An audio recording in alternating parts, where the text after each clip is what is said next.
Assalamualaikum warahmatullahi wabarakatuh. Ibu, Bapak dosen penguji, sebelumnya perkenalkan nama saya Nurul Khalifah, Prodi PGSD 2016, kelas 8C, NIM 1607304. Kali ini, izinkan saya untuk memaparkan proposal skripsi yang sudah saya buat. Judul yang saya ambil yaitu Lembar Investigasi Berbasis Inquiry Terbimbing untuk mengaktifkan aktivitas belajar siswa menuju merdeka belajar di sekolah dasar. Alasan saya mengambil judul tersebut karena beberapa masalah yang saya temukan di lapangan, yakni di sekolah dasar negeri di salah satu kota Bandung. Salah satu masalahnya yaitu guru tidak menggunakan lembar investigasi pada pembelajaran IPA, di mana hal ini mengakibatkan siswa kelas 5 sekolah dasar di salah satu kota Bandung mengakibatkan setiap melakukan percobaan itu hasilnya kurang baik karena tidak adanya lembar investigasi dalam pembelajaran. Lalu yang kedua, akan hal itu guru menggunakan lembar investigasi melainkan menggunakan buku tema sebagai salah satu bahan ajarnya.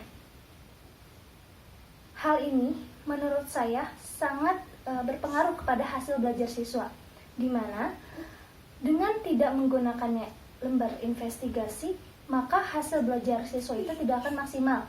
Karena dalam pembelajaran IPA itu tidak hanya dituntut untuk kognitif saja, melainkan keterampilan dan sikap. Dalam hal ini, kita dapat menilai keterampilan dan sikap dari berbagai eksperimen ataupun non-eksperimen.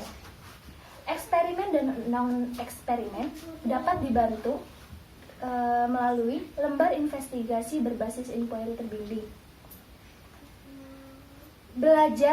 Kita belajar dan siswa belajar itu tidak lain tidak bukan harus memiliki sasaran yang tepat, di mana sasaran ini adalah mengaktifkan belajar siswa untuk menuju merdeka belajar.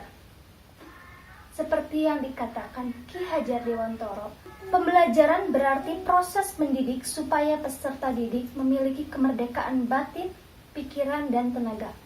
Hal ini ditegaskan kembali oleh Menteri Pendidikan kita pada saat ini, yaitu Bapak Nadiem Karim, yang menyebutkan bahwa pendidikan itu perlunya adanya merdeka belajar, di mana merdeka belajar ini mampu membantu siswa supaya siswa itu tidak tertekan dalam belajar dan mereka dapat mengeksplor apapun, baik minat, bakat, maupun kognitifnya.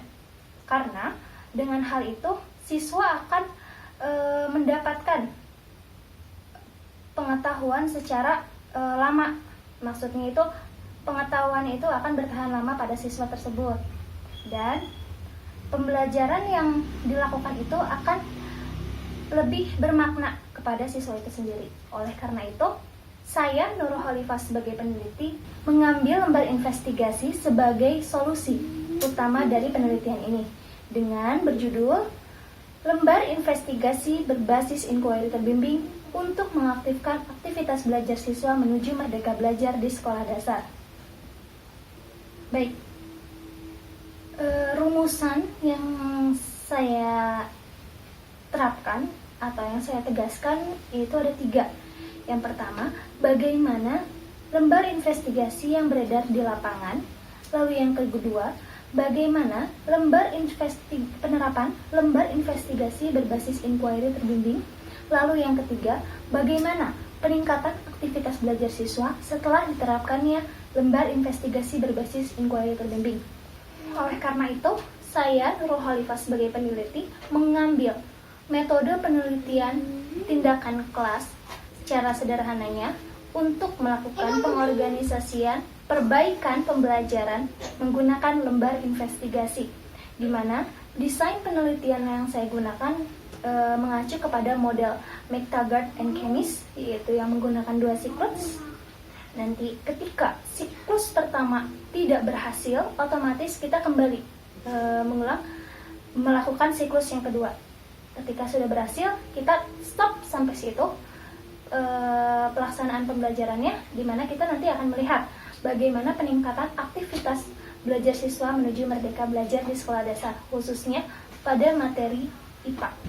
Subjek, waktu, dan tempat penelitian yang saya lakukan yaitu di kelas 5A, yang mana ada 36 orang siswa yang terdiri dari 21 orang siswa perempuan dan 15 orang siswa laki-laki, di mana tempatnya itu adalah di salah satu sekolah dasar negeri di Kota Bandung.